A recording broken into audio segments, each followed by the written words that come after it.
Well, the Democrats do have a crisis in leadership right now because Kamala is the front runner in the eyes of many to be the presidential candidate next time around again for the Democrats. You've got the likes of Bernie, you've got that crazy, was it Katie Porter in California, front runner to be governor, Zoran Mamdani in New York.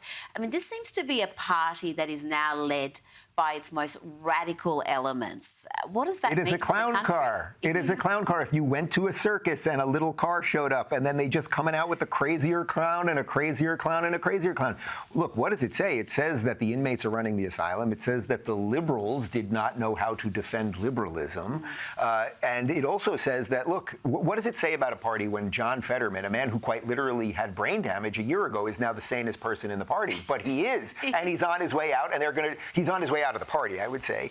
He might have a bright future in Republican politics, but unfortunately, the progressives, the Marxists, the Islamists, they have all combined into something very, very dangerous. It has rotted out the Democrat Party. And for anyone that is a Democrat of, say, 1992, a Bill Clinton Democrat, or even before that, you are now a Republican. If you think America's fundamentally decent, if you want us to be the last remaining superpower and exert power over the world in a positive sense, which we can and still do, look what just happened in the Middle East, then you should be a Republican. And look, it's a tenuous thing to hold on the Republican side, but it is way better than that clown car. Now, the violence of the modern left is a major issue. The Trump administration considers Antifa a domestic terrorist organisation. But you've got some on the left, including late-night TV host Jimmy Kimmel, who seem to think that Antifa are just anti-fascist. Well, the name says they're anti-fascist, so they must be. Antifa is just short for anti-fascist. It's not a club you can join. There are no membership dues, but they have matching signs. Okay, well, I guess we better round up these domestic terrorists, too. They look pretty matching to me. Just so asinine and so unfunny. I mean, I would forgive anything if it was funny, but if it's not funny, there's no comedic value there. But he seems to think because they call themselves anti-fascist, then they're anti-fascists. I guess he must think white supremacists are superior because they think they're superior. It's right there. It's right there in the wording. North Korea must be some sort of democratic republic. I mean, that is still the argument from the left, that this organised, violent group cannot be organised, cannot be violent, because after all, they're anti-fascist. Well, it's rather extraordinary because he lives in Los Angeles. Yeah. He shoots his show in Los Angeles. I would recommend that he go somewhere outside of Beverly Hills where they have a pretty good police department and they keep the Antifa people out of Beverly Hills. Go downtown and see the riots, see the violence, see the brick and mortars that have closed or can't keep a window in a shop because it'll get broken. Deal with that a little bit. What's really strange, though, is that a meme has gone out amongst the Democrats, which is basically tell people that Antifa doesn't exist. And what they're telling you is don't see what you can see in front of your eyes. So you have to decide, is this organization that's been burning down the federal courthouse in Portland for years, that has taken over many of these blue cities? See what's going on in CHOP. Well, it doesn't exist anymore, but there was CHOP in Seattle where they had a semi-autonomous zone. So did any of that happen, or did we all dream all of that? I'm fairly certain it happened. Yeah, exactly. The summer of love. We remember the absolute destruction there. Now, you're in Melbourne at a time where violence, crime is a leading issue on the news. It's on the front pages. It's also a big issue in America. Donald Trump is determined to take on law and order in big cities. It's a very contentious policy of his. Big protests against it. How do you see that? Do you see that as overreach, this federal intervention in cities like Memphis? I know he's already done it in DC and he wants to do it in Chicago and throughout so many big cities. Look, my preference, of course, would be that the mayors of these cities deal with those cities. But the mayors of Chicago, which have been Democrat mayors now for, I think, around 80 years, have decided to allow people to kill people relentlessly in their city year after year after year. Do you know that it's over 7,000 people have been killed by gun violence in Chicago in 10 years? That's 700 people a year. That is unacceptable. And because they won't do anything about it, Donald Trump will. I live in Miami. We are a red state. We are a red city and a red state. We have virtually no crime. Of course, there's always something, but there's in essence no crime.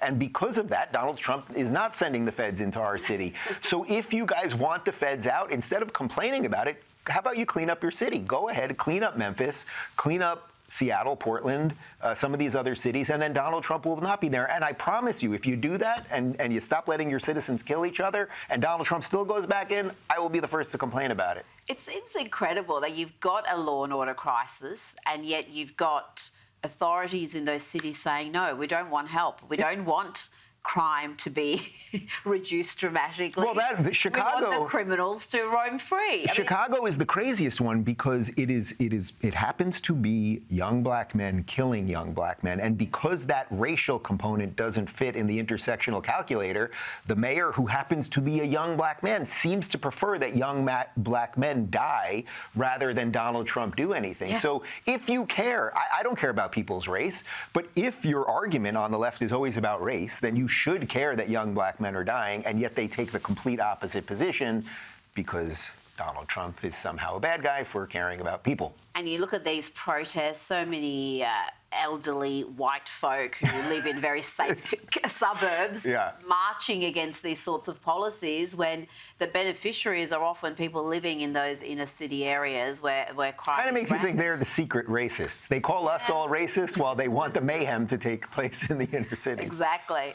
Now, former White House National Security Advisor John Bolton has been indicted on 18 counts related to the improper handling of classified materials. That's 8 counts of transmission of national defence information and 10 counts of retention of national defence information. Dave, he could be looking at decades behind bars. I mean, these are serious charges. Yeah, I will tell you in total transparency, this story was breaking as I was on the long flight over here, so I think I missed a few pieces of it. But I would broadly say that this is going to be a problem that we're going to be dealing with increasingly because of the internet age, where back in the day, the information was much more controlled. And now we live in a time when people are sharing things they shouldn't be, but sharing things on, say, Signal chat, or they're sharing things on, apparently he used AOL private, his personal email, his AOL address.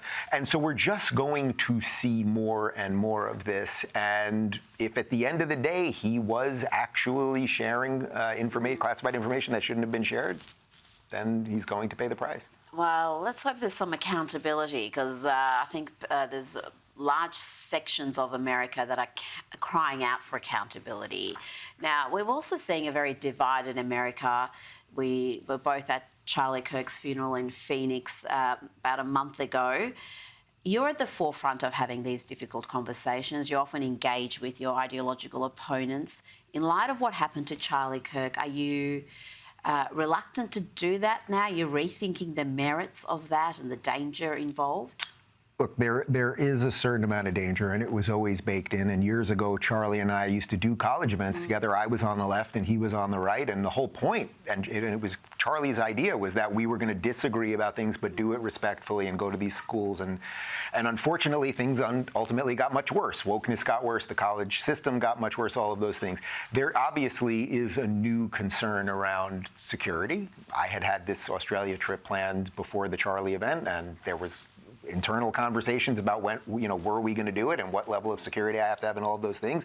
But look, if we in the West are going to suddenly say, well, people have been killed, so we are not going to talk anymore, then we have already given up. I am certainly not ready to give up. I know you aren't ready to give up, and we need more and more people to have that spirit. Otherwise, all of the bad guys who will gladly silence us, they've already won, and we're just basically cooking it. We're the frog, and the pot's cooking, and we're just kind of sitting there basting ourselves. But some of the data is disturbing. Yeah. According to our annual college free speech survey, in 2020, you had 1 in 5 students saying that violence was sometimes okay to stop a speaker.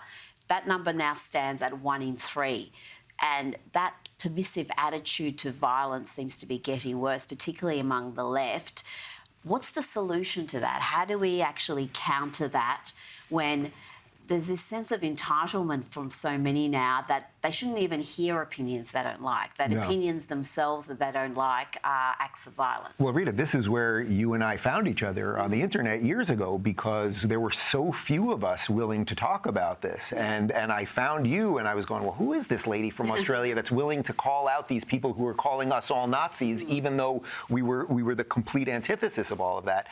What do we do about it? I don't know exactly, because how do you deprogram now multiple generations of people that have grown up with terrible education system? Their brains are literally being hijacked by the algorithms, and they're now in peer groups that are all okay with this. You know, when we had in America, we had the shooting of Brian Thompson, the United Healthcare CEO, which happened in the middle of Times Square, and there was a large swath of the left that said it was okay. He's running a company that's doing bad things. We have healthcare problems. That's okay. And then you saw the reaction by many people on the left to Charlie.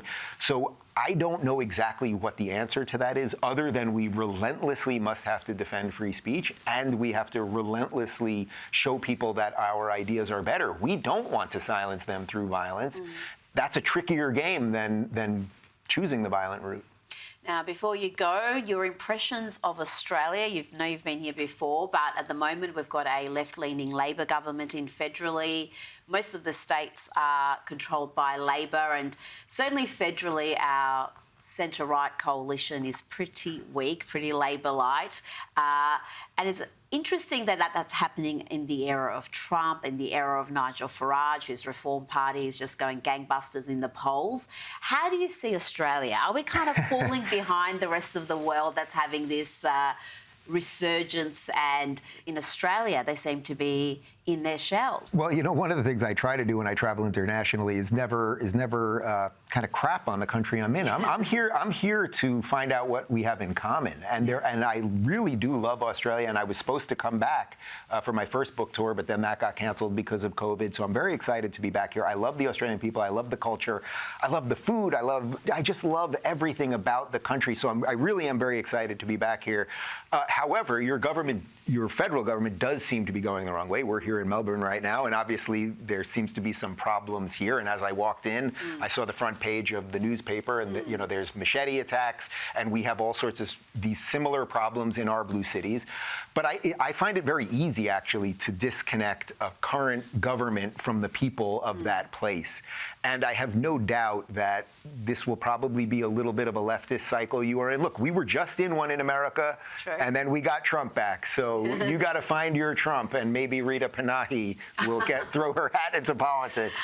We just need some politicians with backbone. That would be a very refreshing change indeed. Dave Rubin, thank you so much for your time tonight. Great to see you.